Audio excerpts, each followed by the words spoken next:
Tudo bem, galera? Bem-vindo ao canal Humano Mundo, eu sou o professor William Rubira e hoje o assunto é um cara fantástico, Martin Luther King. Esse daqui, ó, conhece ele? É o que falou aquela frase famosa, I have a dream, eu tenho um sonho. Não conhece? Não lembrou? Hoje está fazendo 52 anos que ele morreu e eu vou contar um pouquinho da história dele para vocês, tá bom? Vem comigo pro canal Humano Mundo, vem! Vem que todo dia é dia de história, galera! Até já! Valeu, galera, até já.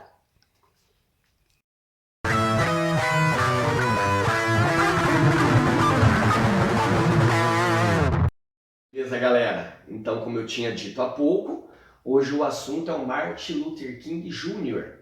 Pensa num cara fantástico. Queria contar um pouco da história dele para vocês, tá bom? Hoje é dia 4 de abril de 2020, não sei que dia que você está assistindo esse vídeo, mas hoje faz 52 anos que ele foi assassinado, tá bom? Mas antes de falar do Martin, eu quero contextualizar primeiro. Os Estados Unidos, gente, no século XIX, estava tendo a Guerra de Secessão. Que guerra é essa, William? Os estados do norte, que apoiavam o trabalho livre e assalariado, guerrearam com os estados do sul, que tinham um sistema de plantation, da monocultura, né? Eles plantavam algodão, e obviamente o trabalho escravo. Então os estados do norte guerreiam com os estados do sul, o norte ganha, então Abraham Lincoln acaba então libertando os escravos, tá bom? Essa foi a Guerra de Secessão, simplesinho, só para a gente entrar no assunto do Luther King aqui. Luther King, gente, ele nasceu em janeiro, tá, de 1929. Nasceu em uma família rica, tá? Ele era filho e neto de ministros da Igreja Batista, então assim, ele via todos os horrores que os negros passavam, mas ele era rico. Que horrores são esses, professor? Quando acabou, então, a escravidão, os estados do sul criaram leis de segregação racial. Que leis são essas? Vou falar algumas aqui só para vocês entenderem do que eu estou falando. O negro, se ele estivesse num ônibus sentado e entrasse um branco, ele era obrigado a levantar para o branco sentar, tá bom? Não podia entrar em parques públicos, lanchonetes, biblioteca, banheiro público, não podia entrar. Então acabou a escravidão, mas aí começa a segregação racial. Tá? Então morre um e nasce outro, não tem jeito. E aí é nesse sistema que o King nasce. E como ele pôde estudar desde criança, tá, gente? Ele fez sociologia, ele fez teologia, fez doutorado, tá bom? Ele estudou bastante, ele foi um negro muito privilegiado. E aí, em 1955, ele já tinha um grupo de amigos querendo lutar contra a segregação racial. O King ele já havia estudado sobre o Gandhi na Índia, que nós já fizemos uma aula aqui no Humano Mundo sobre o Gandhi e o sistema de Satyagraha, que é o sistema da desobediência civil. O Martin Luther King, então, ele adota esse sistema. Ele quer lutar contra a segregação racial sem usar a força, sem usar da violência. Tá? É um sistema complicadíssimo. Mas em 1955, então, ele estudando, acontece no mesmo ano um fato importante, uma moça chamada Rosa Parks, tá vindo do trabalho, tá cansadinha e com os pés doendo, ela senta ali no ônibus e entra um branco e ela se recusa a levantar para ele sentar. A Rosa foi presa, tá? Foi multada.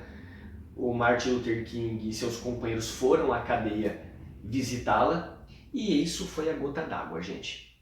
Por quê? Então ele já começa, eles criam um boicote ao sistema de transporte americano. Eles ficaram, gente, 382 dias sem usar o ônibus. Vamos arredondar para 1 ano e meio. Foi um colapso para o sistema de transporte americano.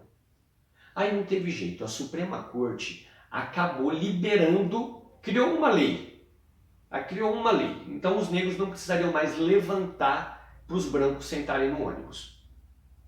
Tá? Pelo menos liberou um pouquinho de tudo que eles passavam. Essa foi a primeira grande vitória deles.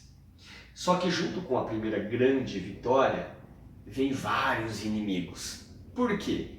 Arrumam inimigos na política, arrumam inimigos com a Ku Klux Klan, tá? Ou trava-língua, hein, gente?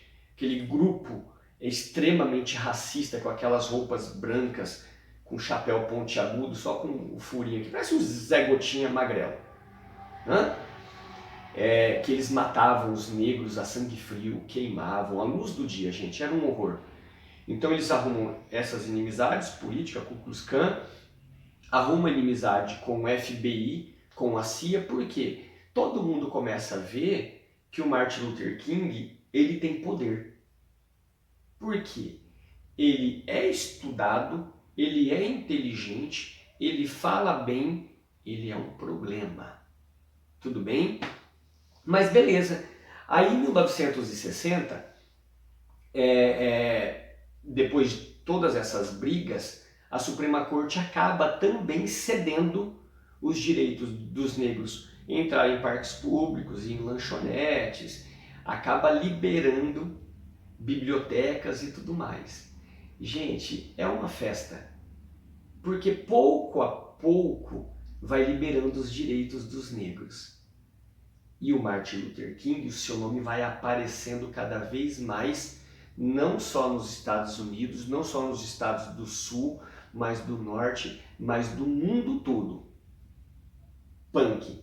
Sensacional. E em 1963, eles fazem a marcha para Washington. Tá? Pô, essa marcha, gente, tinha ali 250 mil pessoas. Era muita gente. Foi nesta marcha que ele fez aquele famoso discurso que eu citei no início do I Have a Dream. Eu tenho um sonho. Ele falava que ele tinha um sonho de ver os filhos dele sendo julgados pelo caráter, não pela cor da pele, que ele quer igualdade entre negros e brancos. Foi sensacional, gente. 250 mil pessoas. Nessa ocasião, o presidente Kennedy acaba recebendo o Martin Luther King e outros representantes, e ele promete que vai agilizar toda a parada, toda a questão de educação, escola para os negros, e ele também promete que vai trabalhar muito para que os negros tenham empregos. Olha só, gente, é uma mudança muito drástica. Não é da noite para o dia, eu estou contando rapidinho, mas não é da noite para o dia.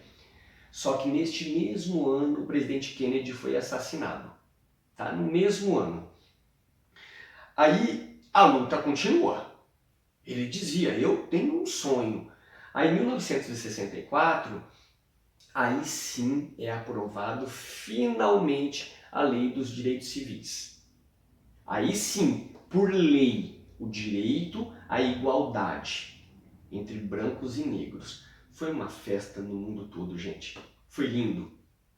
Mas mais uma vez, vamos lembrar, acabar com as leis de segregação racial não quer dizer que está dando para os negros direitos iguais. Tudo bem? Na teoria sim, direitos iguais. Mas na prática não é o fim do racismo. Aí em 1963, pela primeira vez na história, um negro foi eleito o Homem do Ano pela revista Time. Né? Gente, aí não tem jeito. Todo mundo já estava de olho no King. Todo mundo já estava de olho. Queriam derrubá-lo. Mas aí ele ganha essa eleição aí, então o Homem do Ano pela revista Time. No ano seguinte, em 64, ele recebe o Prêmio Nobel da Paz. E aí assim, gente, ó, eu quero que vocês entendam uma coisa. Eu falei aqui que o Luther King, ele é fantástico, ele é sensacional, ele é maravilhoso, mas eu não estou dizendo que ele é perfeito. Tudo bem? Por que eu estou falando isso? Nós temos vários filmes e documentários que falam do Martin Luther King. Alguns deles, o filme Selma, por exemplo, enfatiza muito as traições conjugais do Martin Luther King. Tá? Enfatiza muito isso. Diziam que ele era muito mulherengo. Qual que é o problema? Eu não estou dizendo que ele não era. Não estou dizendo que ele não era. Mas eu estou dizendo assim, cuidado com as informações que nós vemos, inclusive com a que eu estou passando agora. Verifiquem para ver se o que eu falo é verdade. Porque o FBI queria derrubá-lo. Então, a mulher dele teria recebido fitas com áudios, com vídeos de supostas traições. Em uma dessas cartas que a mulher dele recebeu, ela viu então as traições, isso é o que a história conta, não necessariamente quero dizer que isso seja verdade. O King recebeu uma carta dizendo para ele se matar, que era para ele cometer o suicídio. Por que essa carta foi suspeita? Eu vou contar para vocês por que ela foi suspeita. Porque o King, ele teve depressão desde a sua infância. Desde a sua infância, tá? Ele com 5 anos, só para vocês terem uma ideia, a avó dele teve um desmaio, ela passou mal, ele era 5 anos, ele pensou que ela tinha morrido. Ele subiu a escada da casa dele e pulou do 2º andar, tentou se matar com 5 anos de idade. Se estrupiou tudo lá embaixo. 7 anos depois, a avó dele veio a falecer. Pô, ele já não era mais uma criancinha, ele já era um adolescente. Ele subiu e pulou da mesma janela. Ele tinha uma depressão, ele carregava uma depressão. Amigos próximos diziam que realmente ele falava bem, se expressava bem, lutava pela liberdade dos negros, mas nos seus momentos mais íntimos ele era extremamente calado. Tá bom? Então o que eu quero dizer aqui nesse parênteses? A história diz que realmente ele cometeu várias traições. Beleza? O que eu quero dizer? Claro que é errado. Se essas traições aconteceram, elas não apagam a luta que ele fez a favor da libertação dos negros, dos direitos dos negros. Tudo bem? Então se ele cometeu esse erro, beleza, cometeu um erro, isso é um problema dele, da esposa dele. Isso não vai apagar a história de luta dele pela liberdade dos negros. Tudo bem? Beleza? Fechado esse parênteses, quando ele recebe o Prêmio Nobel da Paz, ele começa a apoiar o final da Guerra do Vietnã. E aí, gente, foi um tiro no próprio pé. Por quê?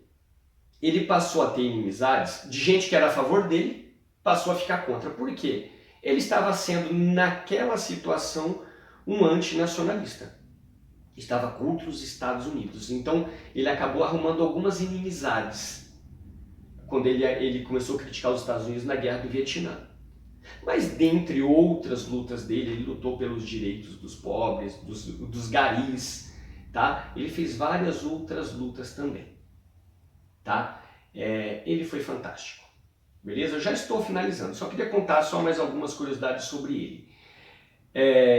Então, com 19 anos ele formou em Sociologia, tá? Depois com 25 formou em Teologia, fez doutorado, então era um cara gabaritado. E uma outra coisa que eu queria falar também, que quando ele morreu, em 68, ele estava na sacada de um prédio e ele tomou um tiro, acertou bem na garganta e ele caiu, o sangue jorrava. E uma das pessoas que socorreu ele, que era um dos amigos, gritou, pôs a mão na cabeça e gritou: nossa, acabou tudo. Olha o desespero. Ele viu o King morrendo e ele já falou assim: olha, agora acabou os direitos dos negros. E na hora, a primeira vez que ele passou pela cabeça, no susto, vai voltar a ser como era. Tá? E aí ele toma esse tiro e ele morre. O assassino dele chama James Ray. Por quê? Que é uma curiosidade. O James, ele assumiu a autoria desse crime. Tranquilo? Assumiu e foi preso. Pegou 99 anos de prisão. Só que 3 dias depois dele ter assumido, ele voltou atrás. Ele falou que não matou o King. Mas ele já tinha sido preso e já tinha sido condenado a 99 anos de prisão. Ele morreu com 70 anos, agora, né, para a história é pouco tempo, em 1998. Ele morreu negando que foi ele que matou o Martin Luther King. Mas ele também não falou quem foi ou por quê. Ele só falava que ele era apenas uma pequena peça nesse tabuleiro. Então, teorias da conspiração dizem, podem ter sido o FBI, a CIA, o governo, algum da Ku Klux Klan, por exemplo, alguém que não concordava com a luta sem a violência. Ele tinha muitos inimigos, tudo bem? Mas enfim, então no dia 4 de abril de 1968 o King morre. Mas o sonho I Have a Dream não morre. Tá bom, gente? Essa é uma breve história do Martin Luther King. Espero que vocês tenham gostado, tá bom? Gente, olha, não esqueça, todo dia é dia de história, é dia de filosofia, sociologia, geografia, é dia de um bom bate-papo, beleza? Gente, um abraço, um beijo a todos, até a próxima aula. Valeu, galera, até mais. Foi bom ver vocês. Tchau.